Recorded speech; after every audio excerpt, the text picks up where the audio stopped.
Counting ഏജന്റുമാരെല്ലാം ഉള്ളിലേക്ക് കയറുന്നു. വളരെ ആവേശകരമായ ഒരു തെരഞ്ഞെടുപ്പാണ് നടന്നത്. ഞങ്ങളെ സംബന്ധിച്ച് വളരെ പ്രതീക്ഷയോടുകൂടിയാണ് ഞങ്ങൾ ഈ പുലരിയെ നോക്കിക്കാണുന്നത്. 9 വർഷത്തിൻ്റെ ഇടവേളയ്ക്ക് ശേഷം ഞങ്ങൾ നിലമ്പൂർ നിയോജകമണ്ഡലം തിരിച്ചുപിടിക്കാൻ പോവുകയാണ്. 3,56,00,000 വരുന്ന മുഴുവൻ മലയാളികളുടെയും പ്രതിഷേധം, പിണറായി സർക്കാരിനെതിരെയുള്ള വലിയ പ്രതിഷേധം ഈ പോളിംഗ് ബൂത്തിൽ പ്രതിഫലിച്ചിട്ടുണ്ട് എന്നുള്ളതാണ് ഞങ്ങളുടെ പ്രതീക്ഷ. തീർച്ചയായും വലിയ പ്രതീക്ഷയോടുകൂടി ഞങ്ങൾ ഈ തെരഞ്ഞെടുപ്പിനെ നോക്കിക്കാണുന്നു. കേരളത്തിലെ ജനങ്ങൾ നോക്കിക്കാണുന്നു. അതിനനുസരിച്ചുള്ള ഒരു വിധി പ്രഖ്യാപനം ഉണ്ടാവും എന്ന പ്രതീക്ഷയാണ് ഞങ്ങൾക്ക്. കൗണ്ടിംഗ് തുടങ്ങുമ്പോൾ എത്രയാണ് ലീഡ് പ്രതീക്ഷിക്കുന്നത്? കൗണ്ടിംഗ് തുടങ്ങുകയാണല്ലോ. തീർച്ചയായും ഞങ്ങൾ ഐക്യ ജനാധിപത്യ മുന്നണി ഞങ്ങൾ വലിയ ഭൂരിപക്ഷം തന്നെയാണ് പ്രതീക്ഷിക്കുന്നത്. കാരണം ഇടതുപക്ഷ ജനാധിപത്യ മുന്നണി ഗവൺമെന്റിനെതിരെ വലിയ ഒരു ഭരണവിരുദ്ധ തരംഗം ഈ നിയോജകമണ്ഡലത്തിൽ നിലനിൽക്കുന്നുണ്ട്. തീർച്ചയായും ആ ഭരണവിരുദ്ധ തരംഗം പ്രതിഫലിച്ചു കഴിഞ്ഞാൽ ഐക്യ ജനാധിപത്യ മുന്നണിയുടെ ഭൂരിപക്ഷം കുത്തനെ വർദ്ധിക്കും. അതോടൊപ്പം തന്നെ കഴിഞ്ഞ 9 വർഷമായി ഇടതുപക്ഷത്തിൻ്റെ MLA ആയിരുന്ന ശ്രീ PV അൻവർ, അദ്ദേഹം ഇടതുപക്ഷത്തിൻ്റെ വോട്ടുകൾ, അദ്ദേഹത്തിൻ്റെ എല്ലാ ബന്ധങ്ങളും അവിടെയാണ്. അപ്പോൾ ഗണ്യമായി അദ്ദേഹം ഇടതുപക്ഷത്തിൻ്റെ വോട്ടുകൾ ചോർത്തും എന്നാണ് ഞങ്ങൾ പ്രതീക്ഷിക്കുന്നത്. അതിനാണെങ്കിൽ എത്ര ഭൂരിപക്ഷം നമ്മൾ അവസാനവട്ടം പറയാൻ പറ്റും? അതിനനുസരിച്ച് ഇടതുപക്ഷത്തിൻ്റെ വോട്ടുകൾ അദ്ദേഹം ഗണ്യമായി ചോർത്തുന്നതിനനുസരിച്ച് ഞങ്ങളുടെ ഭൂരിപക്ഷം കുത്തനെ വർദ്ധിക്കും.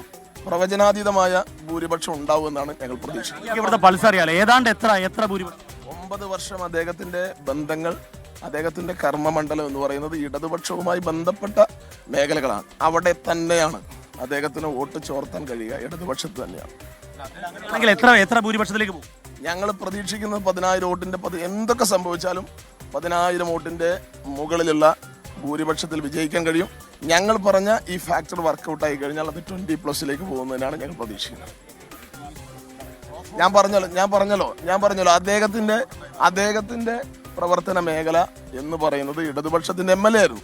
സ്വാഭാവികമായും ഇടതുപക്ഷ വോട്ടുകളിൽ അദ്ദേഹത്തിന് സ്വാധീനം ചെലുത്താൻ കഴിയും. ഇടതുപക്ഷത്തിന്റെ കുടുംബ വോട്ടുകൾ സ്വാധീനം ചെലുത്താൻ കഴിയും. ഇടതുപക്ഷത്തിന്റെ വോട്ട് ബാങ്കിനെ നെടുകെ പിളർത്താൻ അദ്ദേഹത്തിന് സാധിക്കും. അത് ഞങ്ങളെ സംബന്ധിച്ച് വലിയ പ്രതീക്ഷയാണ്.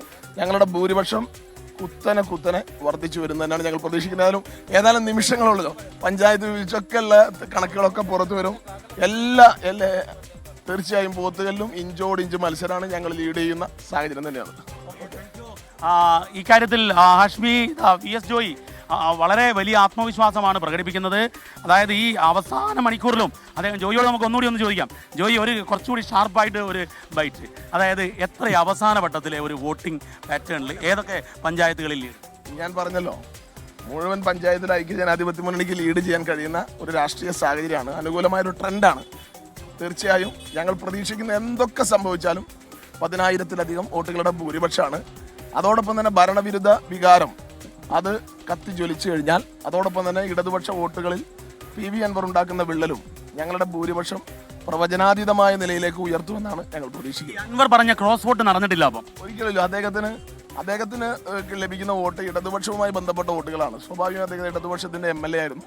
അദ്ദേഹത്തിന്റെ ബന്ധങ്ങളും അദ്ദേഹത്തിന്റെ ഇടപെടലും ഒക്കെ ആ ഒരു മേഖലയുമായി ബന്ധപ്പെട്ടാണ്. സ്വാഭാവികമായും അദ്ദേഹം ഇടതുപക്ഷ വോട്ട് ബാങ്കിനെ അദ്ദേഹം പിളർത്തുമെന്നാണ് ഞങ്ങൾ പ്രതീക്ഷിക്കുന്നത്. അതാ ഹാഷ്മി വളരെ കൃത്യമായി പറയാം.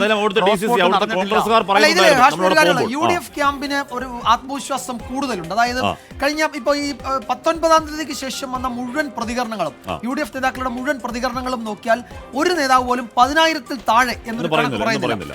ഇന്നലെ ഇപ്പോൾ ഞാൻ വ്യക്തിപരമായി പലരോട് സംസാരിച്ചപ്പോൾ UDF ഗ്രാമപ്രദേശങ്ങളിൽ അവർ ആഹ്ലാദ പ്രകടനത്തിന് പടക്കം മേടിച്ചു വെച്ചിട്ടുണ്ട്. നേരത്തെ കിട്ടാതെ വന്നാലോ എന്ന് വിചാരിച്ച് നേരത്തെ മേടിച്ചു വെച്ചിട്ടുണ്ട് എന്ന് പറയുമ്പോൾ UDF നേതാക്കളൊക്കെ ആത്മവിശ്വാസത്തിന്റെ പരമാവധിയിലാണ് എന്ന് പറയുമ്പോൾ പോലും, അല്ലെങ്കിൽ ചില നേതാക്കൾ പറഞ്ഞ 20+ ഈ പറഞ്ഞ ശരിക്കും നമ്മുടെ അല്ലാതെ സംസാരിക്കുമ്പോൾ 20,000 എന്ന് പറയുന്ന ഭൂരിപക്ഷം എന്ന നേതാക്കൾ അവിടെയുണ്ട്. അതിന് കാരണം അവർ പറയുന്ന അവിടെ അതിശക്തമായ ഭരണവിരുദ്ധ വികാരമുണ്ട് എന്നുള്ളതാണ്.